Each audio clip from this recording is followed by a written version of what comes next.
So we're getting our countertops. So I built this little contraption. You can't lay them down, they will crack. You got to have them standing up. This is what we got. And there's one of our pieces right there. So those guys go and grab it with a big forklift, and it's got this like magnet claw grabber thing. We've got a nice edge on one end and on that side, and so we'll go ahead and make sure that we get a left and a right, and we should be good. Hey everybody, welcome back to another episode of RV That Bus. Whoa, where did all this come from? So we have been busy. Earlier today, I came in here and sanded everything with 220 and sprayed it. So this is our final color. It's called Snowbound. It's white, but there's 5 billion different shades of white. So this is the shade that Dana picked out. Then we basically took the cabinets out from the storage underneath, and we brought all of our cabinets in. We are going with, first, a 24-inch wide 3-drawer cabinet. Then we'll be going to our sink 30-inch wide base. Then we will have a 24-inch gap for a dishwasher. And then we'll have our final 3-drawer 15-inch wide cabinet. Then on the other side, we've got 2 smaller 15s. These guys, these base 15s. So it's basically a door on the bottom and a drawer on the top. So we're going to put these guys in. And then we're going to have our cooktop in the middle here with this 30. But the 30 has a drawer on the top because our cooktop is not very thick. It only needs like an inch of space underneath it. And then we'll finish it off with that other 15 over there. So I'm going to go and get these kind of mocked up and get all the cardboard off of them and start getting these ready to be installed. I'm going to be using some 2x4s anchored into the floor. And then we will be screwing all of these into the 2x4s. We'll be screwing them into our walls. We'll be screwing them into this wall. We'll be screwing them into each other. And they all need to be nice and flat. And then we will be covering that with a piece of, I think, 3/4 inch, maybe 1/2 inch ply. And then our countertops tomorrow are coming through this window right here. So I don't think you can see it, but I picked up the countertops this morning. I am going to have to cut one of them. So one of them we're going to run long. It's going to overhang, and that's why we need the plywood support. And depending on, we might need a metal bracket in underneath. Trying to avoid that. That's going to kind of suck. You're going to bang your knee on it. On this side, we're going to go to probably about here, and I will cut it while it's still all strapped up. Saw with the diamond blade. And we will go ahead and trim it to length, and we'll bring that in. And then when it's in here and all mounted up and nice and stable, we will cut the hole for the sink, and we will cut the holes for the faucet, and we'll cut the hole for the cooktop. We're doing it inside the bus because of this bringing it through the window. I don't want to cut the hole first, have 2 weak spots, and possibly crack it. That would be a giant disaster. So yes, it is going to be a little bit dusty. I'm gonna have Dana right there with me with the shop vac, keeping things hopefully sucked up, but that's our plan. So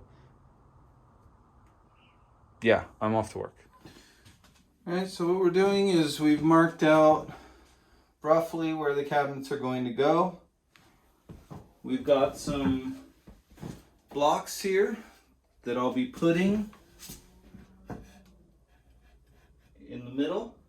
So we'll space off a 1/2 inch here, 1/2 inch on, basically 1/2 inch on each side from the front, and that's where the front of the cabinet will sit. We will screw in from here the front of the cabinet that'll hold the front of the cabinet on, and then the back of the cabinet will get screwed to the wall. And so that's 2 contact points. Trusty regular. Now I want to make sure that I'm not going into the floor. That's good. There's 1, 2, and then we'll do in the middle here.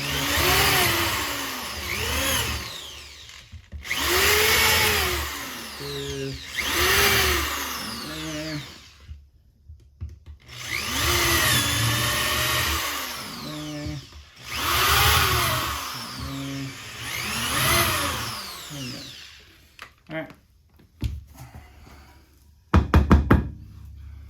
So I just countersunk some holes, and I'm going to do that with all my boards. And that way I can screw all of them into the floor without worrying about going through into something important on the other side.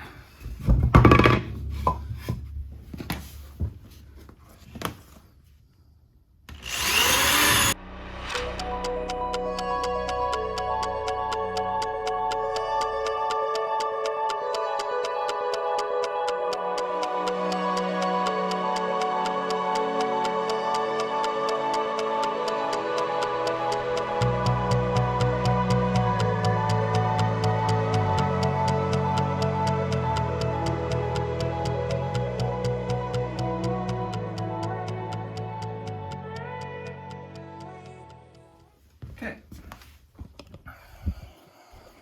I'm going to move you guys over to here. And this is where that little mount will go.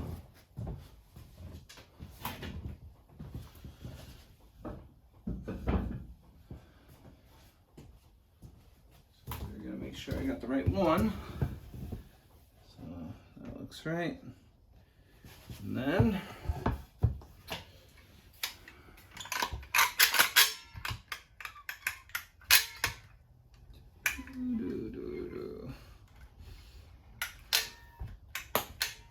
going to be very sparing with the glue.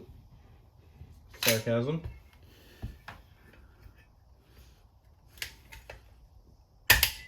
Okay, there's that. And then we'll set it just like that.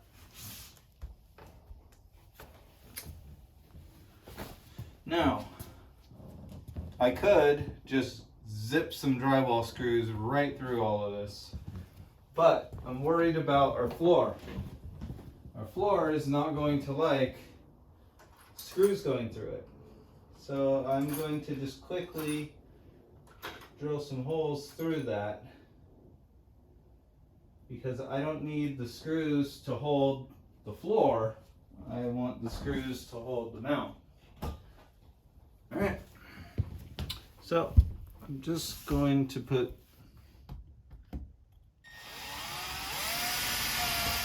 I can feel it just go right into the floor. And then I'm going to grab my 2-inch screw and I'm going to go through the floor into the plywood.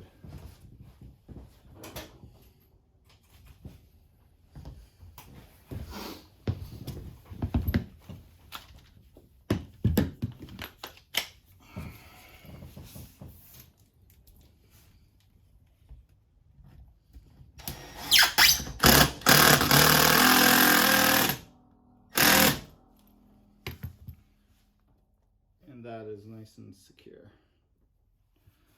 And we're just going to repeat that for the rest of these. I'm going to get this guy nice and lined up. He looks happy. Can feel it just about to go through the floor. And then I'm going to go into the plywood.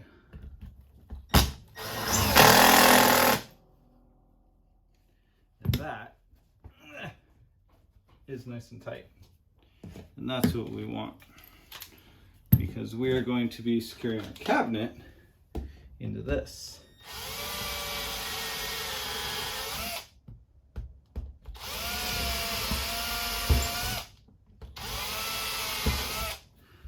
So I don't know if you can hear it, but you can hear like a little thud.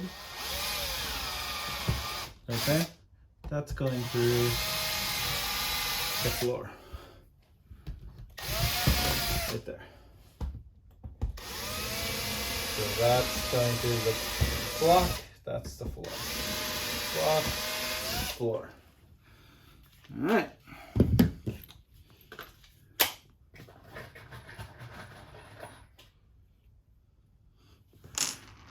And we anchor this.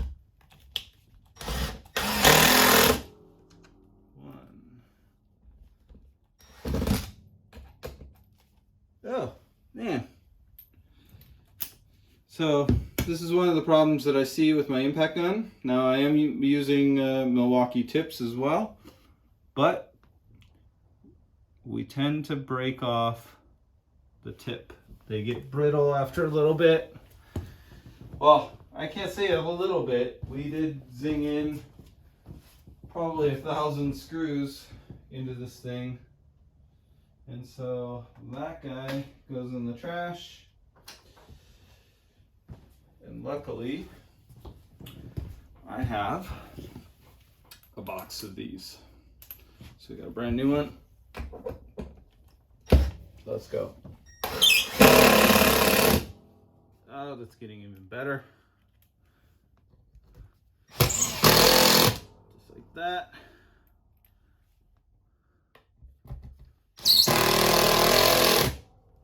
Perfect. 2 more. On this side.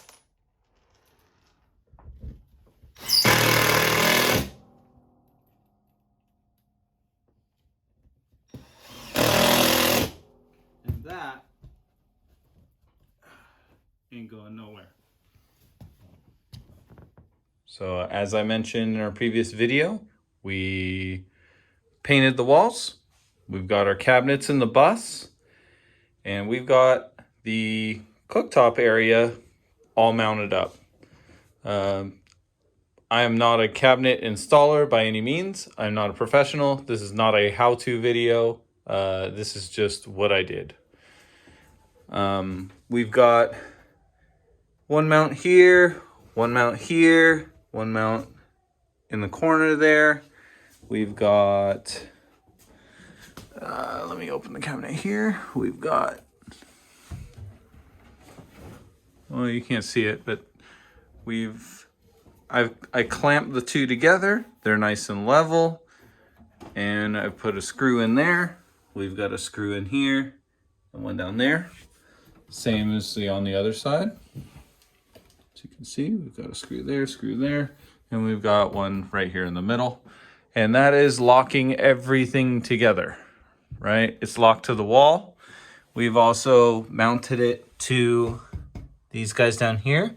We shimmed it, got everything nice and straight, got everything square, and this mounting surface should be nice and flat. I've also gone ahead and put a block in between here. So I measured the gap. Well, actually, I measured this, took that measurement, made a little block. We've gone ahead and, it's on this side. Go ahead and put a screw in that block and a screw in that block. Sorry for the weird camera angles, but this cabinet, nice and tight. And it's all locked together. So now we're on to this side. Now this side is a little bit different. First off, we've got to deal with an electrical wire. We've got some water pipes that run over to the sink area. So that's going to supply the sink with water. And so we need to accommodate that in the bottom of the cabinets. So I put the hole 2.5 inches off the wall, 2.5 inches off the floor. So I've gone ahead and cut that hole. I will cut a hole on the other side, and we're going to cut a hole in this cabinet and cut a hole in the bottom and bring those up so that they can attach to the sink area. I'll go ahead and take, this is nice cab ply in behind. So I will go ahead and take some clamps and we will secure those to this back wall. And that way they're not flopping around. That's my big concern with this PEX stuff, is the more that it moves around, the more likely we might get a leak. So if I secure it all and it's nice and tight, it shouldn't move around. We shouldn't develop any leaks. No wiggling. I also don't want to hear that thing bouncing off the floor or in this hole. So everything's going to be nice and tight. I'm probably going to wrap it with some type of like foam in these little inserts, kind of like a grommet. So that way it's not bouncing around in there as we go down the road. I don't want any shakes. I don't want any vibrations, etc. That stuff drives me crazy. The big problem we have is this is a 3-drawer cabinet. Now, we are going to be putting this against this wall right here. Now, don't worry about this plywood area. The wife will be applying like a grass cloth treatment to this wall. But this cabinet, or the cabinets in general, need to go tight to the wall. Why do they need to go tight to the wall? Well, because the countertop needs to go tight to the wall as well, right? But when we put this tight to the wall, we have that little lip right there. We can't open the drawers. So I need to space this off the wall and get a decorative trim piece that matches the front. So we're going to space that off the wall. We're going to put the trim piece in there. We got to cut these holes. We got to slide it through this PEX. We need to mount the little mounts on the floor because this is a 3-drawer cabinet. This is going to have a lot of weight in it. And we want everything to be nice and tight. So that's what I'm going to do right now. We've got our blocks over here, little mounting blocks that we made earlier. I'm going to glue and screw those to the floor, and we're going to get all this squared away, and we're going to establish our first base cabinet. Then we'll move off to the sink cabinet, and then we have a gap. We have to accommodate our dishwasher, so I need to space off of here. Hey everybody, welcome to RV That Bus late night. It's about midnight and I'm still in the bus working.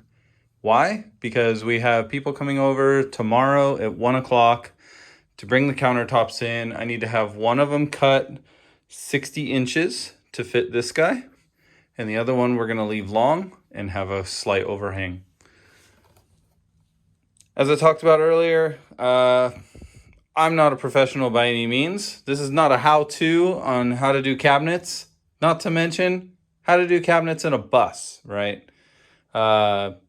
Everybody breaks out their level and yada, yada, yada. The bus isn't level right now. We're on a hill. I started the bus.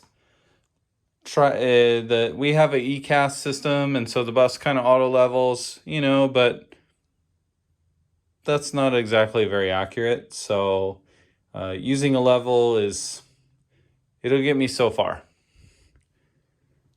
So what I did is basically I've taken measurements on measurements on measurements and making sure that everything is square, taking diagonal measurements to make everything a square, making sure everything is nice and flat and it's not twisted, etc. I've put a straight edge across it, yada, yada, yada.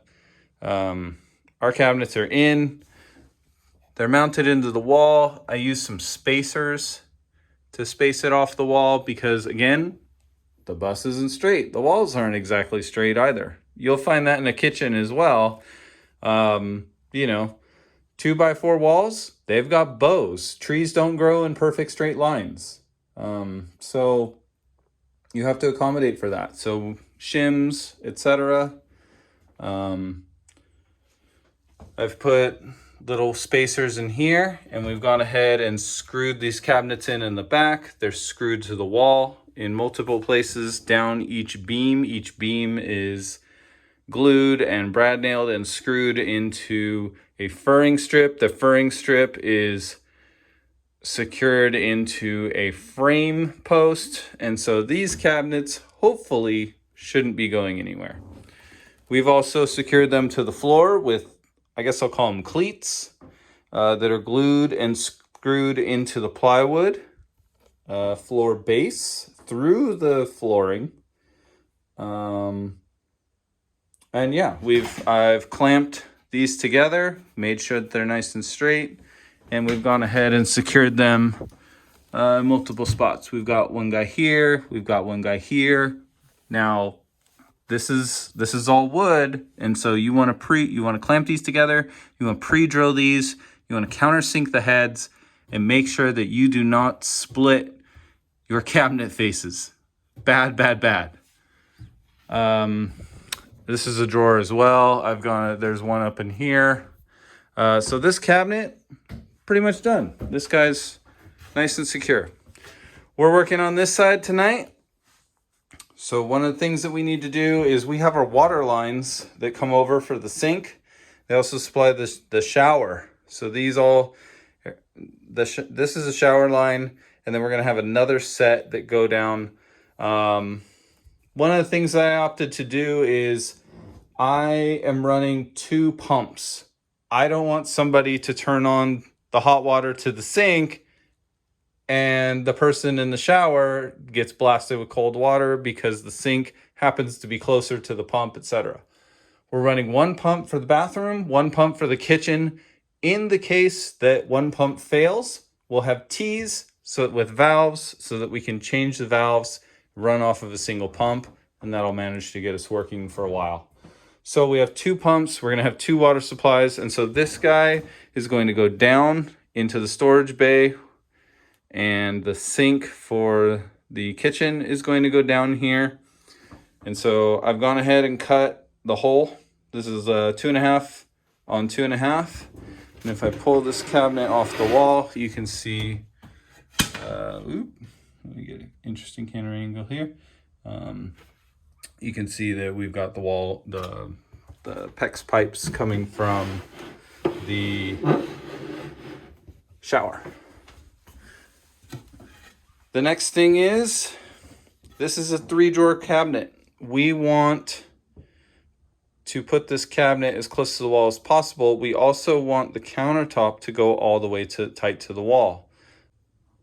That way there's no weird gap going on here. The problem is with this trim piece right here, the drawer would hit it. And so we need to space it off the wall just a little bit. So we're going to have to use this 1.5 inch spacer here. Go ahead and kick this up against the wall, nice and tight. And nice and tight at the back corner. So we've got our 1.5 spacer. I'll go back to the cabinet company and get a decorative piece to cover that. And so this cabinet, as you can see, the drawer will go ahead and clear the trim. I need to cut a hole in this cabinet, and then I need to cut a hole here for the sink supply and the drain. I think I can do that later though. I think I'll just use a long drill bit and go through the cabinet and then the floor, and then I'll go ahead and use a hole saw on here and a hole saw from the floor, and I'll have a nice clean hole there. Otherwise I'm kind of shooting in the dark here. So I need to do a 2.5 to 2.5 inch hole here to run those PEX lines, and then I can scoot this cabinet over. I can put my cleats on the floor and attach these guys to the wall, put the spacer in between, clamp the front frames, and get that all taken care of. After this cabinet, we're going to have a dishwasher. I touched on the dishwasher before. For me, it's about water efficiency and the fact that I hate doing dishes. So we're going to be running a dishwasher. And so I'll have to space off of this cabinet, and then I'll install this 15-inch 3-drawer on the other side of the dishwasher. So that's what I'm up to tonight.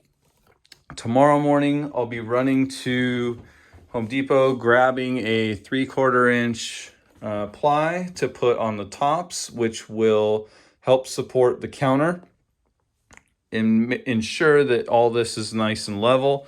The other part that we can also shim it if needed. The part where the dishwasher is, we need to support the countertop there. And then after this cabinet, we're not going to cut this countertop. We're going to let it run off the edge. And so that plywood will help support the counter. We might have to put in a metal brace. I'm not sure yet. We'll see. I don't know. Our kids like to climb up on the counters, and so I'm kind of worried about that. But we'll see. We'll see what happens there. I might be able to maybe use my router and cut in the plywood and put 2 metal posts, and the metal posts will attach to the cabinet and be in the plywood. And so not only is it supported by the plywood, but also 2 metal supports. So I might try that. But I have to have all of this done by tomorrow at 1 o'clock because that's when our help shows up. I also need to cut the slab for the 60 inches over here. So I need to have the slab cut ready to be put in all by 1 o'clock. So that's why I'm out here at midnight, burning the oil, trying to get everything done. We are hustling and bustling. We're just trying to get things done. And this is a pretty big step. I mean, in this one day, I've sanded this whole area, painted this whole area, installed cabinets, and then we'll have countertops. Maybe we'll bring the couch in. I'm not sure. We don't really have a lot of big construction left in the front of the bus. At this point, it's doing the roof or the ceiling.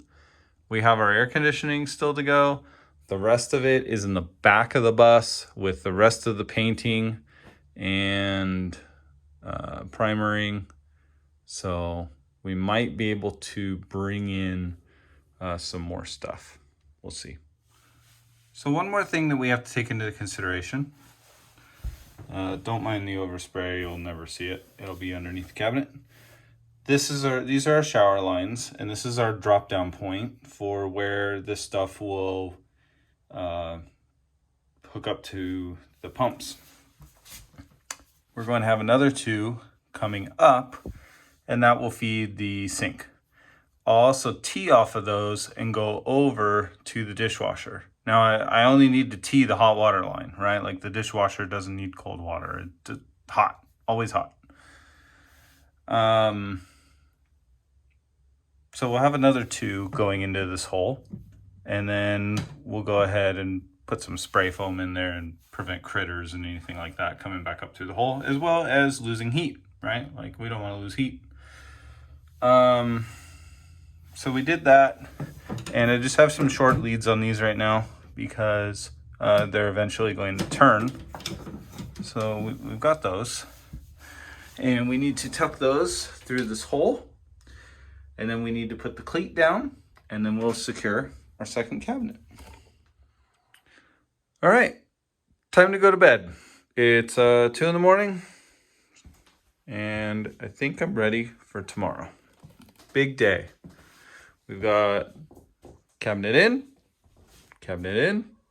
This guy's freestanding right now, but he's in, screwed in. And we've got a hole down there ready for dishwasher drain and water supply and power.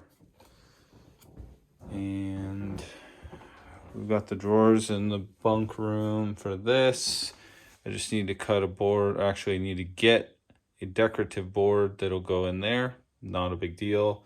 Once that's in, I'll basically screw it in from the side here.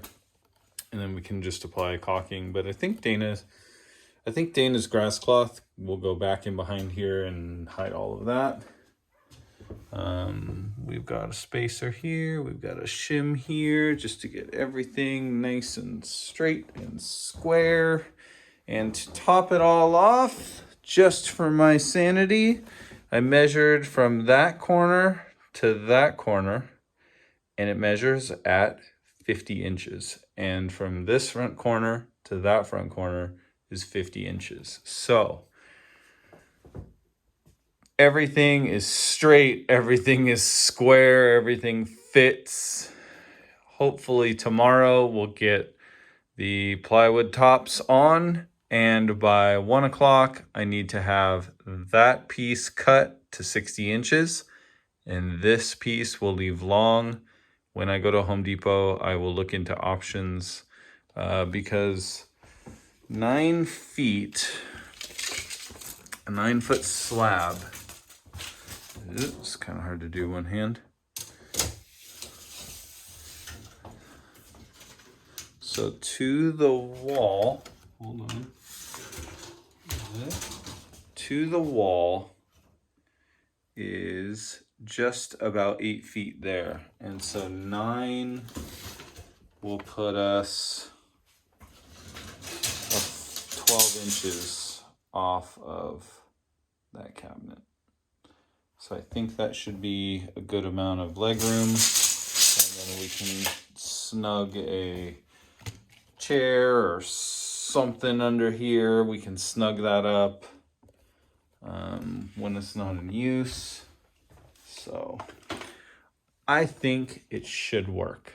I'm super excited for tomorrow. So stay tuned for the next episode where we bring in the countertops and the plywood and cut the countertops and get everything ready. And hopefully our kitchen is somewhat complete. Thanks everybody. Thanks for watching. Appreciate all, everybody's comments and whatnot. I just realized I have the fuzzy microphone thing in this video. I'm sorry. I usually go like that with the wire. So sorry, still learning. On another note though, it is pretty cool to see how good of a match the white is to the white walls. So, hey, that worked out. Didn't even think about that. Didn't even cross my mind. Thank you for watching.